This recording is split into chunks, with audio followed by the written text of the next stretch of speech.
Esperar o pessoal entrar um pouquinho antes da gente começar.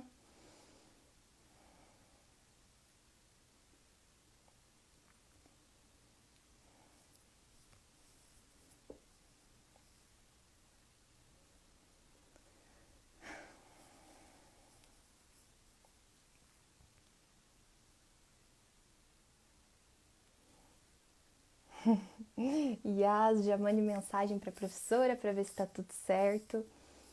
Enquanto a gente aguarda o pessoal ir entrando na nossa live.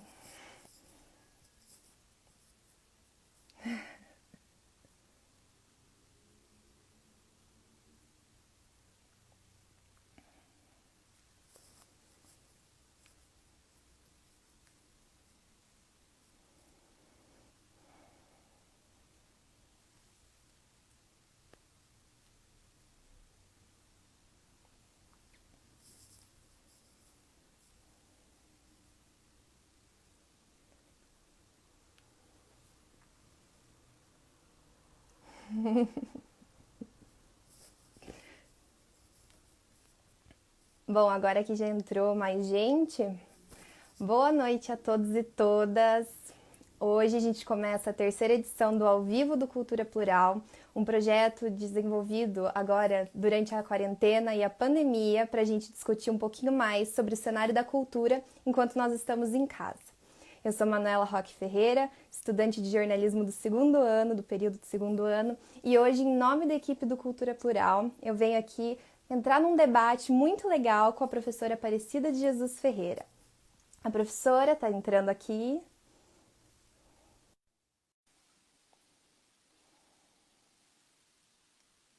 Só esperando a professora conectar, pessoal. Boa noite, professora. Tudo certo por aí? Tudo bem. E Me ouvindo você? bem?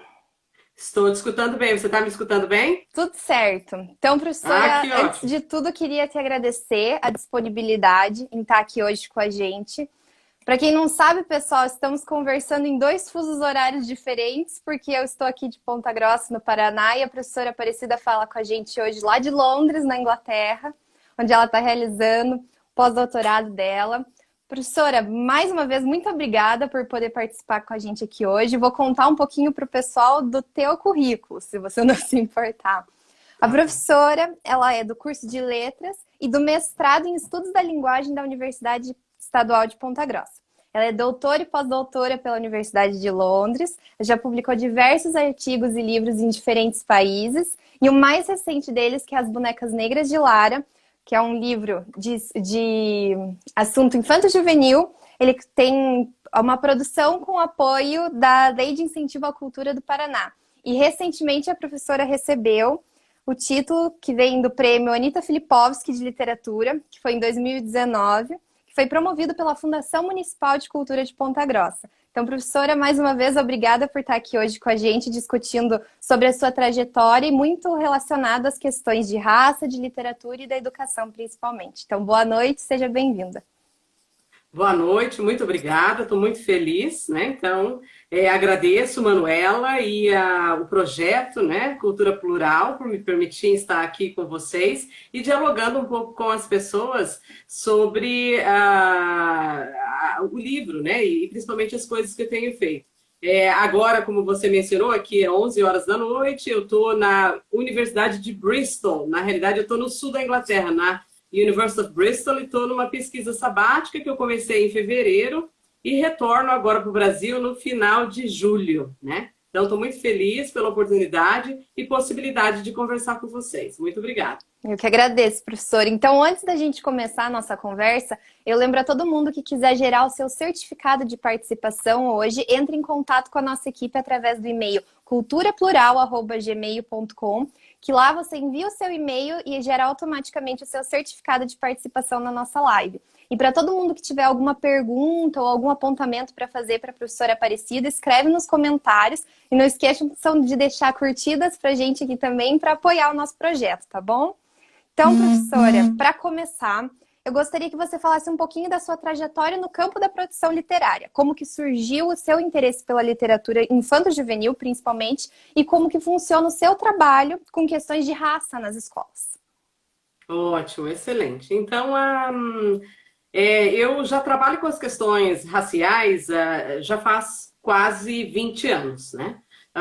E no momento que eu vim para a Inglaterra mesmo, vim para cá para fazer o meu pós-doutorado, estava fazendo meu pós-doutorado em narrativas autobiográficas, que eu trabalho com narrativas autobiográficas das pessoas contando um pouco das experiências delas que elas tiveram, como é que elas se deram conta, por exemplo, de que o racismo existe. E trabalho numa perspectiva de letramento racial crítico, né? Que é o quê? Que é as pessoas entenderem e saberem como é que elas, a partir do momento que elas entram em contato com nomenclaturas, com experiências de que as outras pessoas passam, como é que elas passam pelo processo de se tornar letradas, né, racialmente. E daí, nesse momento que eu estava fazendo o meu pós-doutorado e estava trabalhando com muitas narrativas, e pela experiência que eu tenho de trabalhar com formação de professores, pensando nas questões raciais, então, naquele momento, me vieram várias narrativas das experiências que eu tinha e eu pensei, por que não escrever um livro para criança, né? E daí foi naquele momento que o meu sobrinho, ele ganhou, a companheira dele estava grávida, da Lara, e eu resolvi, então, fazer um livro para a Lara, né? Com essas narrativas e experiências que já tinham ocorrido e que os professores geralmente me contavam.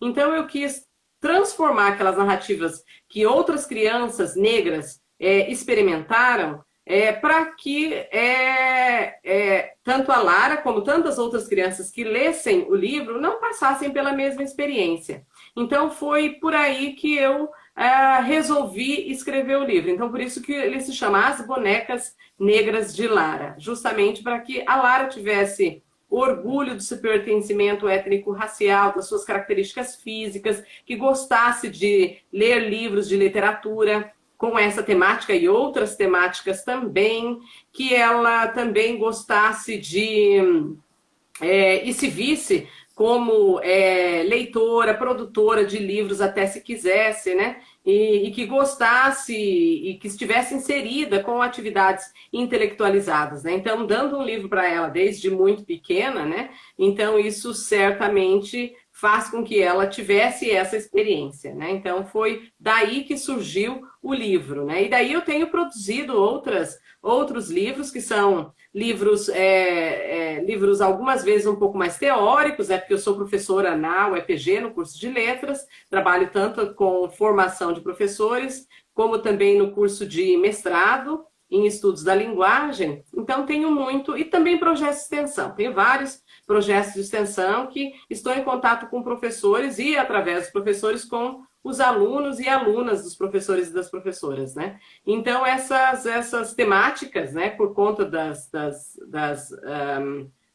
experiências que eu tenho através dos cursos que são gerados, me possibilita conversar, né, bastante, tanto com professores como alunos, sobre essas temáticas. E a partir do momento que você trabalha e faz esse letramento racial crítico, tanto com professores e com alunos, você percebe a mudança que há no comportamento, tanto de professores quanto alunos, na percepção, né? Na percepção de como é que o racismo ocorre, como é que o racismo se dá na nossa sociedade. Então, professora, depois de contar pra gente como que foi o seu processo de criação do livro, eu queria que você falasse pra gente como que foi a repercussão depois da publicação dele, principalmente aqui no cenário da nossa cidade. Ótimo. A repercussão foi muito, muito, muito superior do que eu achei que seria, né? Então, como você comentou, o projeto ele teve um apoio, ele teve 2 edições na realidade. Então, ele teve uma primeira edição, que foi com o apoio do Profice, e daí eu vou falar primeiro dessa primeira edição, depois eu falo da segunda edição. E pelo apoio do Profice, então, foram gerados 3.000 livros. Desses 3.000 livros foram distribuídos uma quantidade de 300 e poucos livros, se não me engano, 300, 400 e poucos livros para todas as escolas municipais de Ponta Grossa, né? E também foram distribuídos 600 livros para o Estado do Paraná, porque o Profice era um projeto do Estado do Paraná, para o Estado do Paraná, para que fossem distribuídas para várias bibliotecas públicas daí no Paraná, né? E daí a proposta do Profice era que eu fiz, né, era para trabalhar tanto com professores quanto com alunos e alunas no município de Ponta Grossa. Então, naquele momento, eu conversei com a secretária de Educação, que naquele momento era a Ismere, que continua, né? A Ismere acolheu muito bem a proposta e então nós fizemos 10 oficinas com 2.000 professores e alunos e alunas, né? Então foi fantástico, porque foram 10 oficinas em que eu trabalhei tanto com a questão de entender um pouco quais eram as dúvidas, as dificuldades ou as intenções que os professores tinham para discutir e ensinar e tratar dessas temáticas dentro do contexto de sala de aula, né, com os alunos, e também escutar um pouco das experiências dos alunos, de dúvidas, né, e fazer um pouco da contação de histórias, né? Eu não sou uma contadora de histórias, né, formada em contação, mas eu fiz uma leitura contada da história, né, para todos e todas que estavam presentes, né? Então foi dentro desse contexto, né? Então houve uma repercussão muito grande, fiquei muito feliz pela proposta. E daí depois, o ano passado, como tinha a possibilidade de fazer um relançamento, né? Aí eu fiz esse relançamento, mas daí com o apoio da Lei Rouanet, né? E que foi feito de novo, né? Uma determinada quantidade de livros e que foram distribuídas novamente para o município, mas daí dessa vez eu fiz uma proposta de trabalhar somente com a escola Aldo Bonde, que é uma escola que fica perto em Uvaranas, que é uma escola bem grande, que eles têm turnos de aula manhã e tarde, com mais de 1.300 alunos, se não me engano, tem na escola. Eu trabalhei fazendo a contação de histórias, indo nas salas de aulas, com mais ou menos 1.200 crianças, né? Então foi fantástico, porque aí eu, além de levar o livro, levei bonecas negras, fiz a contação, né? Levei várias bonecas para eles pegarem, para eles tocarem, inclusive as bonecas Abayomi, porque o livro conta a história das bonecas Abayomi. Então foi maravilhoso essa experiência. E escutei muito as crianças também me informarem e me falarem também das experiências que elas têm e tinham com brincadeiras, com bonecas, com trabalhos de literatura diversa, né? Então foi fantástico escutar tantas histórias delas quanto dos professores e professoras que faziam parte da escola. E por conta, é claro que dessas duas experiências, né? Então o projeto repercutiu de forma bem grande, não só em Ponta Grossa, no Paraná, mas teve uma repercussão, inclusive fora, depois para outros lugares também, que outras pessoas que estavam em outros contextos começaram a pedir o livro, tanto que em algum momento que eu fiz daí depois a tradução do livro para inglês também, sabe? Então ele está traduzido em inglês e em alguns lugares tem sido utilizado ele em inglês. Então o livro foi muito além daquilo que eu pensava que ele iria, né? E que eu gostei muito pela repercussão, porque o livro traz várias mensagens, eu acho que vai conversar a respeito disso daqui a pouco, né? Então ele traz várias mensagens e as crianças entenderam, né, e gostaram da história, então a repercussão foi muito grande, o que me deixou imensamente feliz, né? Então, professora, já que você comentou a respeito das mensagens que o livro traz, eu queria que você me falasse um pouquinho como que você avalia a questão da inserção das questões éticas na vida das crianças desde que elas são pequenininhas. Como que você avalia a importância disso? Então, a importância de trazer as questões étnico-raciais na vida das crianças, né? é extremamente importante, porque quando a gente fala de tratar da questão de identidade racial, geralmente se pensa que quando a gente fala em identidade racial, a gente só está falando das pessoas negras, né? E que, na realidade, nós todos somos racializados, né? Sejam as pessoas de identidade racial branca, de identidade racial indígena, de identidade racial amarela, que no caso, né, de acordo com o IBGE, nós somos pretos, pardos, brancos, amarelos e indígenas, né? Dentro dos amarelos é o grupo de asiáticos, indígenas, os brancos são os eurodescendentes e os pretos e pardos somos os afrodescendentes, ou como a gente, alguns grupos, né, nos denominamos como negros no contexto brasileiro, né? Então é importante entender que quando a gente está falando da questão étnico-racial, a gente não está falando somente na perspectiva de falar de pessoas negras, né? Nós estamos falando para pessoas negras e para as pessoas brancas. E daí, por conta de falar tanto das pessoas negras quanto das pessoas brancas e indígenas, né, que também precisam de bastante material nessa área, né?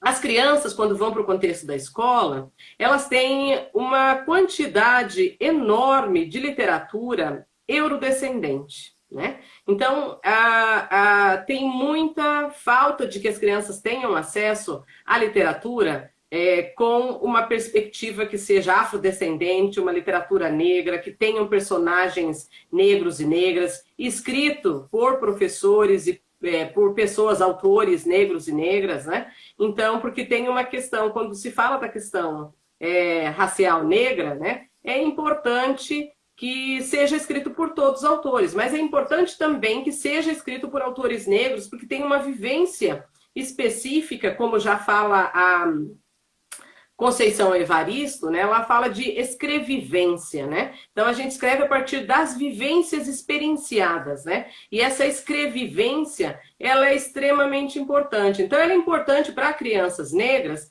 porque as crianças negras se veem representadas dentro dos livros de literatura. E essa representação mostra que elas também são crianças que elas podem ser consideradas e que estão nas histórias, né? Nas histórias de príncipe, princesas, reis, rainhas, nas histórias do cotidiano, e a partir do momento que elas se veem representadas nas histórias, há um aumento de autoestima dessas crianças, né? Das crianças negras, há um aumento de autoestima da família negra, do contexto familiar negro, por se ver representados dentro da literatura.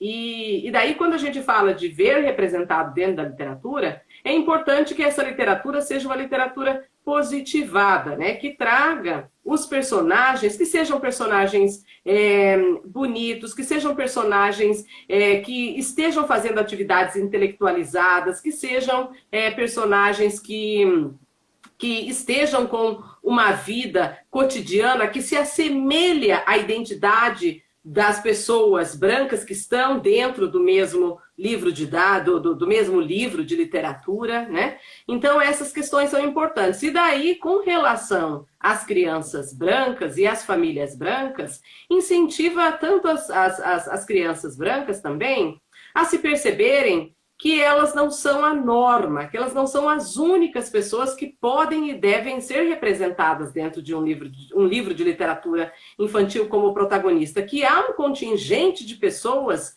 que não são como elas, mas que existem na nossa sociedade e que têm que ser respeitadas, né? E isso a gente precisa ensinar para as crianças desde muito pequena, para que não fique o que a gente chama de da branquidade ou da branquitude, né? Como norma. Algumas pessoas falam branquidade, outras pessoas falam branquitude, mas significa a mesma coisa, né? Então, que não seja, que as crianças não tenham a pessoa branca como norma, né? Mas isso precisa ser ensinado para a criança, que há outras pessoas, né? E daí a literatura, ela acaba reforçando algumas vezes, né?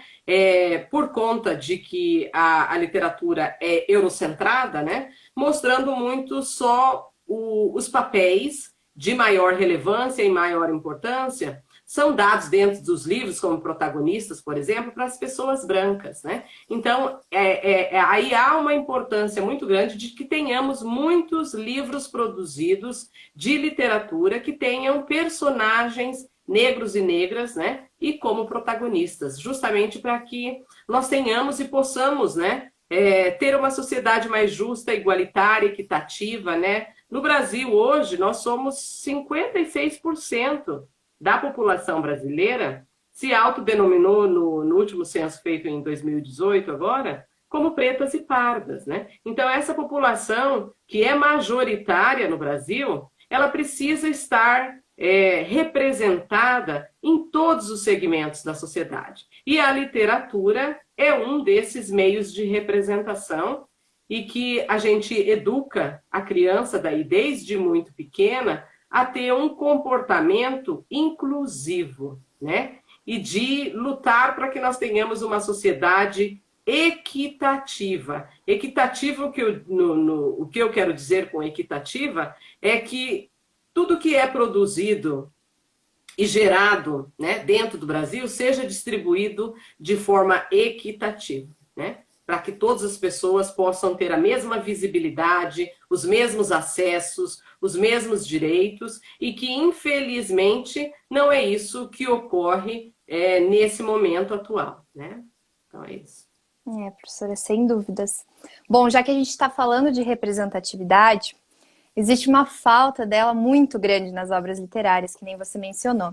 E o letramento racial de professores e professoras, ele se torna essencial para que a gente mude essa realidade. Então, de que maneira os nossos professores eles podem buscar mais conhecimento sobre essas questões raciais para poder trabalhar melhor com seus estudantes e como articular esses marcadores de raça, gênero e classe na educação diária? Ótimo, excelente. Muito obrigada, Manuela. Essa pergunta é uma pergunta-chave, eu acho. Porque quando a gente fala como é que a gente pensa na formação, né, dos professores, porque é uma questão importantíssima, né? E daí, quando a gente pensa na questão de formação de professores, né, não é só para os cursos de licenciatura, né? Então, a gente está falando para todos os cursos, para os professores do curso de jornalismo, para os professores do curso de medicina, para os professores do curso de odonto, para os professores de todas as áreas, né? Porque quando a gente vai pensar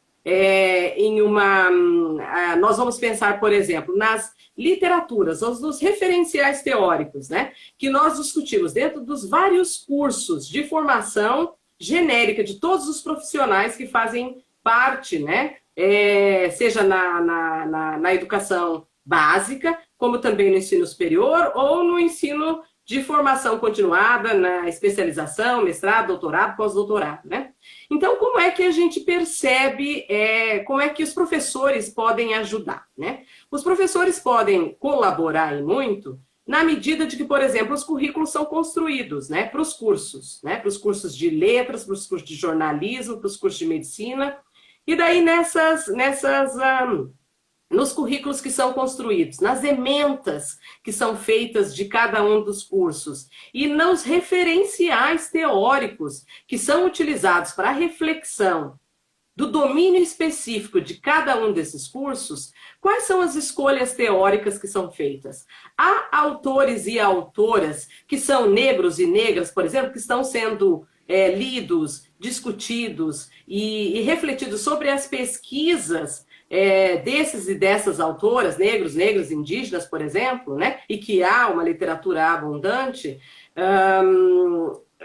está sendo discutido nos vários cursos, por exemplo, né, porque se não está sendo discutido, como é que esses profissionais depois, no momento, uma vez formados, quando vão trabalhar com os seus alunos ou exercer a sua profissão, depois, vai conseguir observar, por exemplo, quando sai uma matéria numa revista, num jornal, né, que por exemplo, do domínio do jornalismo, né, há uma quantidade equitativa de pessoas que são entrevistadas, há uma quantidade equitativa e inclusiva de jornalistas nas bancadas dos principais jornais, por exemplo, né, Então, como é que isso se dá, né? Então, isso se dá dentro dos cursos de formação, porque os profissionais que estão sendo formados, eles precisam passar por uma experiência de ler referenciais teóricos que não sejam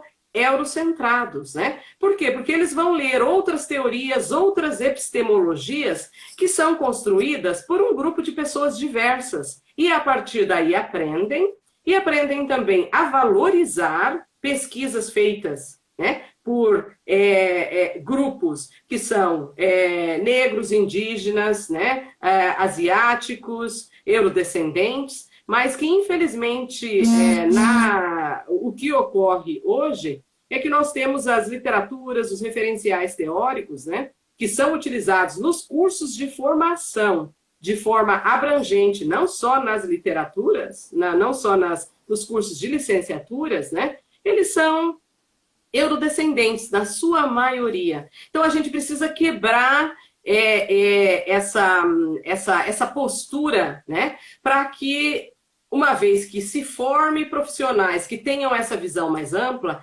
esses profissionais indo para o mercado de trabalho, eles vão inserir essas experiências, né, dentro das suas atuações. E que daí, quando a gente fala da questão de raça, a gente está pensando nas questões de raça de forma interseccionada, né? Então, a raça não vem sozinha. Então, se nós pensamos a mulher, por exemplo, dentro da pirâmide social de maior acesso, primeiro vem o homem branco heterossexual, depois vem a mulher branca, depois vem o homem negro, depois vem a mulher negra que está, né, na base da pirâmide. E aí, se a gente for trazendo outras categorias de outras identidades, né, então, dependendo das categorias de outras identidades, elas ainda vão ficando mais à base da pirâmide, né?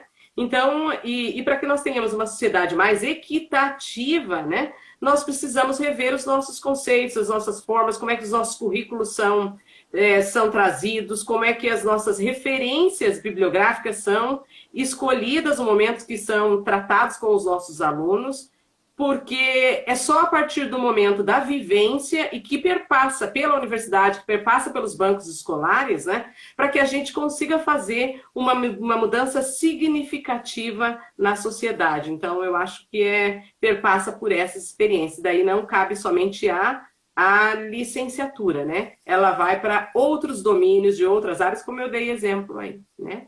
Então, muito obrigada. Imagina. Professora, já que a gente entrou no assunto de raça, queria discutir com você em relação à questão do racismo estrutural, que ele está sendo cada vez mais visto no debate público. Então, eu queria saber como que você observa os avanços no reconhecimento do racismo pela população, ou se a gente vive um retrocesso no que se refere a essas políticas afirmativas. A questão hoje das políticas afirmativas, né, que as políticas afirmativas elas acabam englobando várias camadas, né?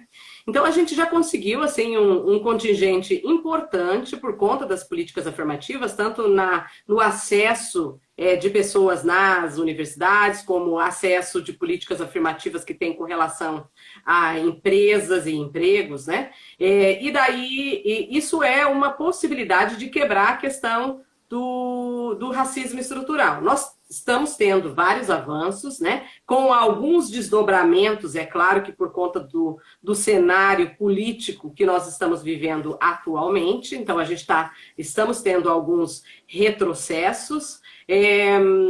No entanto, a gente não pode esquecer também que pelo contingente de pessoas que já foram formadas através das políticas de ações afirmativas, como cotas, né, e tantas outras políticas de ações afirmativas, nós temos um contingente importante já, precisamos de muito mais, um contingente importante de profissionais que estão sendo formados e que estão se agrupando em coletivos, em associações, né, para exigirem que algumas pautas sejam colocadas para quebrar e desconstruir a questão do racismo estrutural. Então, o racismo estrutural, ele está em todos os lugares, né? Na nossa sociedade, ele é endêmico, ele está na escola, está na universidade, ele está nas nossas relações sociais, ele está em todos os lugares. Não tem como dizer onde o racismo estrutural não esteja colocado, né? Eles estão nas relações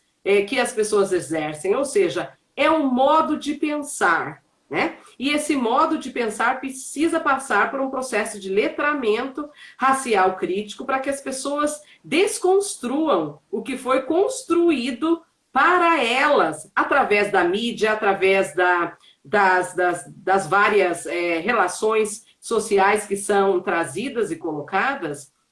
Então, como é que é possível fazer esse processo de desconstrução? Então, ou seja, através de coletivos, associações, né? E tantas outras formas de agir, né? Então, isso tem ocorrido. Hoje a gente tem vários núcleos de estudos afro-brasileiros. Nós temos um aí na UEPG, que é o NUREGBS, que é o Núcleo de Relações Étnico-Raciais de Gênero e Sexualidade, né? E que é um núcleo extremamente ativo e que a gente faz coisas durante o ano inteiro, né?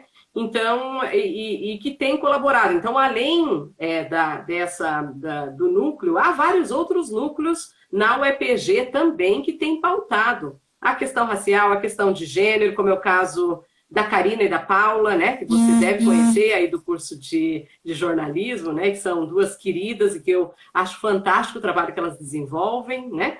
Então, a gente tem conseguido alguns avanços, né, mas a gente precisa se unir muito em associações, em coletivos, em sindicatos, para que a gente consiga trazer mais pautas, né, para que a gente, de fato, consiga vencer esse racismo estrutural e que é bem complexo, né? Porque está relacionado com questões de poder na nossa sociedade, né?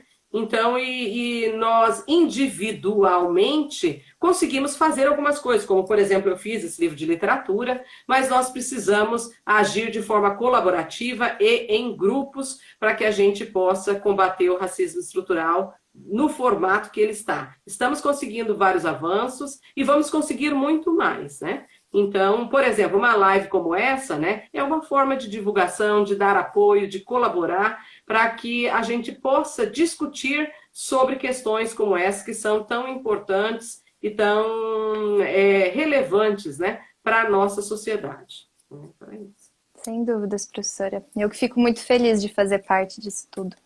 Bom, prof, falando do cenário atual, a série de manifestações nas redes sociais e nas ruas pelo mundo, com a marcante frase do Black Lives Matter, desencadeada principalmente por conta da morte do George Floyd nos Estados Unidos, colocou o combate ao racismo e à violência policial em destaque. Então eu queria saber se você acredita que esse movimento pode ajudar as pessoas a enxergar o racismo como ele se configura na atualidade e de que forma isso acontece. Então, é importante pensar um pouco como é que se deu essa Black Lives Matter agora, né? E que um pouco antes da morte do George Floyd, tinha ocorrido no Brasil uma morte também, né? De uma criança, né? E logo depois morreu outra morte de outra criança, né?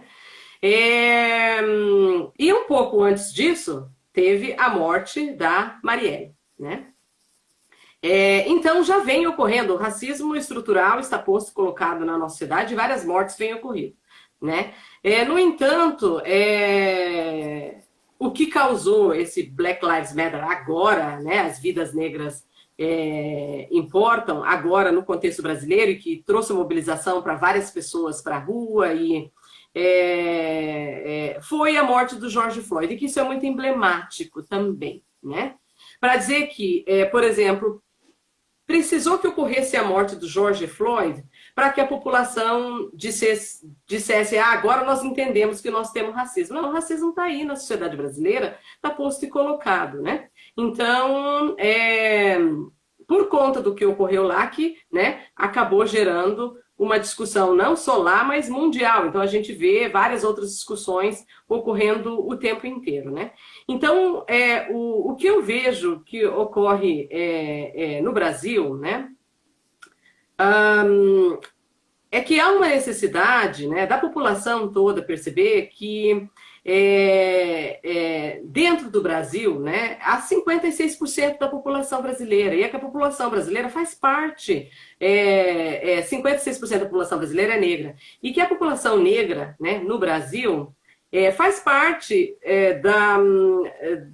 de todos os lugares onde tem cultura, onde tem história, tudo o que tem dentro do Brasil, né, foi possível e é possível estar da forma que está, né, por conta do contingente de 56% da população brasileira, né, e que a população como um todo precisa abraçar essa população como um todo e entender que, né, nós somos parte desse arsenal e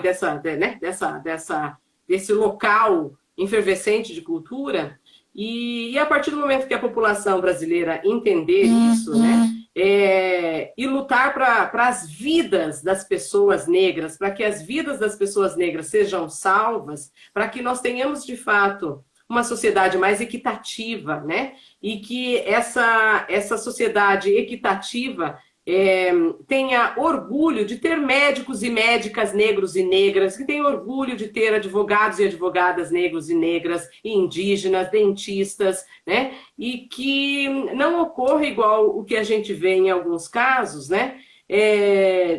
De racismo ocorrendo, por exemplo, de algumas pessoas algumas vezes não quererem ser atendidos por médicos e médicas negras, por exemplo, ou não quererem ter aula com professores e professoras negras, ou não quererem ser atendidos por dentistas e dentistas negros, né? Não quererem ser atendidos por advogados, arquitetos e tantas outras profissões, né? Então, aí demonstra um pouco daquilo que a gente discutiu antes, né? O quanto que o racismo é estruturado e está na nossa sociedade. Então, a pauta antirracista, né, está na nossa sociedade. Eu acho que não tem mais volta, né? Então, a qualquer questão que se escolha, que se pense hoje, né, e não se possa ver a população negra em todos os lugares, eu acredito que esse marco, né, do que ocorreu agora, as pessoas serão questionadas, né? Então, embora foi um acontecimento horrendo, né, e que vem acontecendo diariamente no Brasil também, né?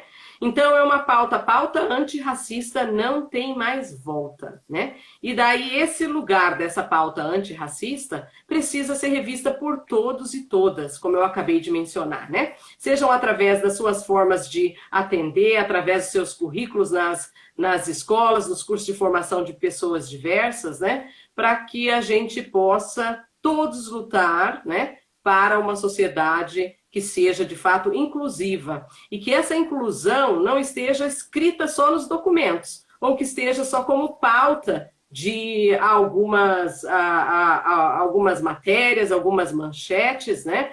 Mas que essa pauta possa ser vista, de fato, como inclusão dentro das empresas, dentro dos cursos de formação de professores, dentro de todos os locais, né, que as pessoas possam estar sendo representadas em todos os lugares. Somente falar de inclusão não é mais o suficiente. O que a população quer é ver as pessoas, de fato, incluídas e ações que demonstrem que elas estão falando com seriedade sobre essa questão de inclusão. Sair com cartaz na rua dizendo Black Lives Matter ou a vida das pessoas negras importam, mas na realidade isso não está inserido no cotidiano das pessoas, né? Certamente será muito questionado de agora para frente. Então eu acho que esse evento horrendo, como a gente acabou de mencionar, certamente será muito questionado de agora para frente na perspectiva de inclusão de todos os locais. Então é isso. Professora, então agora que a gente volta a falar um pouco de literatura, mas junto com a questão da raça, como que você avalia a visibilidade da produção cultural negra no campo literário no Brasil? E você acha que é possível perceber um movimento de ampliação de escritores e escritoras negras nesse cenário, principalmente na atualidade? Ah, sim, a gente está vendo uma quantidade, eu acho que grande, de visibilidade de autores negras e negras, né? É, no cenário nacional e também no cenário internacional. Tanto que, nesse momento histórico do que ocorreu, essa Black Lives Matter, ou a vida das pessoas negras importam, né? Nos momentos de vendas de livros, agora que saiu agora pelo Publish News, né? Não só nacional, mas internacional também. Todos os livros que estavam na primeira lista, né, eram autores negros e negras, né?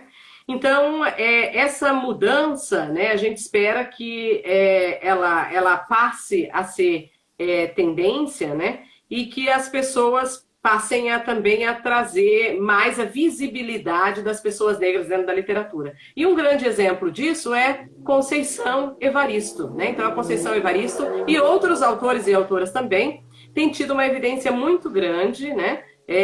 E através da literatura que ela produz e que outros autoras e autoras também produzem, né? Tem questionado os eventos de literatura que ocorrem no Brasil, que ainda são muito eurocêntricos, né? Então, a gente tem tido discussões importantes ocorrendo no cenário nacional que estão questionando os eventos de literatura que não têm trazido, por exemplo, autores e autoras negros e negras, ou que os livros de literatura não discutam e não tragam a questão de raça interseccionada com gênero e classe social e as outras identidades, como identidade de geração, sexualidade, né? Então, isso tudo tem sido muito questionado, né? E é um avanço para nós, na nossa sociedade. Então, é uma tendência importante, embora os autores negros e negras, né? Como foi o meu caso, fazem algumas vezes, tem que recorrer muito à literatura, à escrita de livros, né, de forma independente ou procurando incentivos, né, de cultura para fazer suas produções individuais, porque as grandes editoras que fazem as grandes distribuições, né, ainda não estão fazendo isso como deveriam fazer, né? E, por conta disso, o acesso aos livros de literatura escrito por pessoas negras acaba não tendo uma grande distribuição e não fica exposto nas prateleiras das livrarias de maior evidência, né? E as pessoas acabam não vendo e não tendo essa visibilidade do que é a produção literária negra, por exemplo, no Brasil. Pois é. Bom, professora, com a sua experiência na área da literatura nacional e também internacional, porque você publicou seus livros e artigos para fora do Brasil também, você acha que é possível identificar alguma diferença entre o incentivo cultural dado no Brasil e o incentivo cultural dado lá fora? Sim, eu acho que as políticas de incentivo cultural no Brasil, né, elas tiveram alguns momentos e algumas tendências, né, de ter grandes incentivos através, por exemplo, como eu falei, do Profice, da lei, que era a Lei Rouanet, agora mudou, né, o nome da lei, e que, então, houve grandes momentos de incentivo de cultura, mas ainda a gente precisa, né, que sejam repassados muito mais valores para que as pessoas possam produzir literatura, música, dança, teatro e tantas outras formas de produção de cultura, né? Então a gente precisa de muito mais. Agora, a experiência que se tem aqui, por exemplo, na Inglaterra, que esse é um contexto que eu, pelo fato de ter feito doutorado, pós-doutorado e acabar, estou como professora visitante aqui agora, né? Então, o que a gente percebe é que o incentivo dado muito maior tanto para bibliotecas públicas. Você vai em bibliotecas públicas, há um contingente enorme de livros de literatura para bibliotecas públicas, né? Tanto livros de literatura infantil, juvenil, adulta, para idosos, por exemplo, eles fazem um livro que seria um livro que estaria de acesso para todo mundo, eles fazem com uma letra ampliada, para que os idosos tenham acesso a esse livro. Muito acesso a livro audiobooks, né? Livros que você pode escutar, né? Acesso a eventos literários, gratuitos, né? Eventos culturais de forma ampla, sempre muita coisa gratuita. Então, nesse momento, é claro que a gente está com esse lockdown, está tudo fechado, né? Agora está começando o processo de reabrir aqui, a partir da semana que vem, já serão abertas, tudo, por enquanto está sendo gradual, né? Mas é difícil eu dizer, por exemplo, no momento que eu estou aqui, que em um final de semana eu não vá a um teatro, assistir um show, ou biblioteca, ou livraria, ou o que quer que seja, que não esteja acontecendo um evento que seja aberto, né? E que tenha tido algum tipo de incentivo para que esse evento possa ocorrer, mesmo em cidades um pouco menores, né? Mas também, né, o que a gente não pode deixar de entender e de colocar, que, por exemplo, vou lembrar o que tem ocorrido em Ponta Grossa, né? Então, Ponta Grossa tem vários eventos que ocorrem. Tem o FENATA, tem, né, o de música, tem vários eventos que têm ocorrido com incentivo, né, de dinheiro público, né? E que as pessoas daí procuram através dos editais e fazem os seus eventos, né? Mas isso também tem muito a ver pelo fato de que nós temos uma universidade, a Universidade Estadual de Ponta Grossa, que é uma universidade de renome, que há vários cursos dentro da Universidade Estadual de Ponta Grossa e que estão ligados com a questão de música, de teatro, que tem, né? E que tem toda uma efervescência cultural que ocorre em Ponta Grossa também, né? Com incentivos de cultura, né? Porque há um grupo de pessoas, né, que tiveram acesso a um conhecimento que possibilita que elas vão procurar por esses editais para fazer com que esses eventos ocorram, né?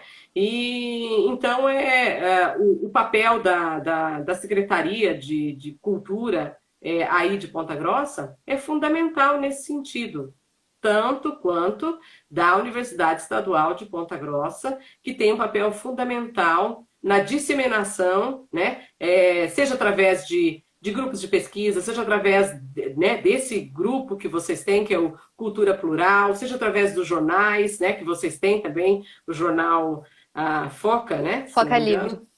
Foca Livre, e que dissemina, né, o que ocorre a todo momento. Então, a gente tem que parabenizar também todos os professores e professoras, né, que estão, e os alunos e alunas que estão dentro da universidade e que fomentam, né?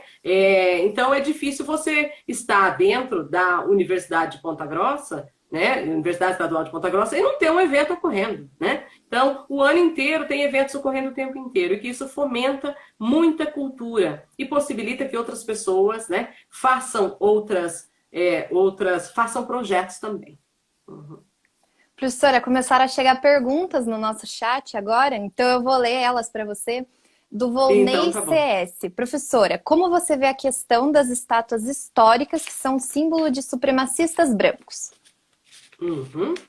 Então, eu acho que vocês devem ter visto o que ocorreu aqui, né? Aqui em Bristol, que foi na universidade que eu estou, foi a primeira estátua a derrubarem, que ocorreu umas 2, 3 semanas atrás, que né, eu acho que vocês devem ter visto, e a partir daí, né, houve a questão de pensar em derrubar tantas outras, né? A questão nós temos que, as sociedades, né, porque as estátuas elas estão em todos os lugares, né? O que a sociedade tem que pensar ela quer que essas estátuas estejam representadas como um símbolo daquela população, né? Se não quer, o que pode ser feito, né? Para retirar, colocar outras estátuas que representem uma democracia, né, que representem todas as pessoas, né? Então, é algo que a sociedade tem que pensar e rever, e como é que isso pode ser pensado para todos os contextos. E isso tem sido revisto e sido repensado a partir daquele momento histórico do que ocorreu aqui em Bristol, quando tiraram a estátua e jogaram no canal, né? Então, foi um marco histórico e que é importante para repensar quem é que nós queremos ter como pessoas, né, que estão com as suas estátuas postas, né, se são realmente pessoas que nós queremos ter orgulho e ter como representantes de uma sociedade que é democrática, equitativa, né, e que prima por uma sociedade sem racismo, sem misoginia, né, e que seja aberta para todos e todas e todes, né? Então, eu acho que é dentro desse perfil que nós temos que fazer essa reflexão. Sim, com certeza. Professora, tem uma pergunta do professor Sérgio Gadini, do Departamento de Jornalismo. Como que você avalia as frequentes manifestações do presidente da Fundação Palmares sobre racismo no Brasil? As manifestações do presidente da Fundação Palmares sobre racismo no Brasil. Então, a questão do presidente da Fundação Palmares, né? Ele não está lá por acaso. Eu acredito que ele faz parte desse governo, né? Agora, não nos representa, não representa as associações de negros e negras no Brasil, como não representaria nenhuma associação de negros e negras fora do Brasil também. Ele está lá por uma escolha, né, política do governo atual e que tem uma intenção, né, de deslegitimar todas as lutas dos coletivos de negras e negras, dos movimentos, né, sociais de negros e negras. Quando a gente pensa em movimentos sociais de negros e negras, a gente não está falando de um movimento único, né? Nós estamos falando em vários movimentos. Como é o caso, por exemplo, se a gente for ver aí em Ponta Grossa, né? Nós temos o Nuregs, que é uma forma de movimento negro, né, que é o Núcleo de Relações Étnico-Raciais de Gênero e Sexualidade. Temos o coletivo Ileaie, né, que é formado por estudantes negros e negras. Temos coletivos de mulheres de Ponta Grossa, né, negras, que é o Molaide.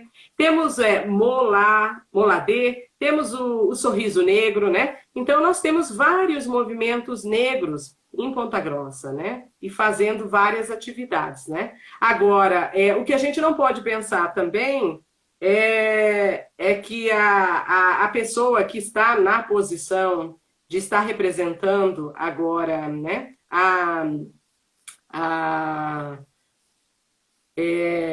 O que o Gadini comentou, né? Nós não podemos pensar de uma forma essencialista, né? De que todas as pessoas negras pensam da mesma forma. Não, né? Então, ele está nessa função dentro da Fundação Palmares, né? Mas ele não representa a visão, né? De todos e todas, negros e negras que estão no Brasil, né? E que é uma visão dele, né? E que não nos representa. Então, acho que é isso. Bom, professora, acredito que nós estamos chegando no fim da nossa conversa hoje aqui. Se mais alguém quiser deixar alguma pergunta para a professora, essa é a hora. Então, enquanto a gente espera para ver se mais alguém vai fazer alguma pergunta, eu queria relembrar todo mundo que agora, assim que acabar o nosso ao vivo, para vocês enviarem, se quiserem, o seu certificado de participação na nossa live. Entre em contato com a nossa equipe do Cultura Plural através do e-mail culturaplural@gmail.com para gerar o seu certificado. E para o pessoal lembrar que na semana que vem, na quinta que vem, a gente está aqui de volta com mais debates sobre cultura em meio à pandemia. E para ninguém esquecer que estamos sempre aqui. A cultura sempre existe e ela sempre vai existir. Então, se mais ninguém tiver alguma pergunta... Eu gostaria de falar uma questão que você comentou do prêmio, né? Do prêmio isso. Que eu ganhei lá da Anitta Filipovski, né? Isso, professora.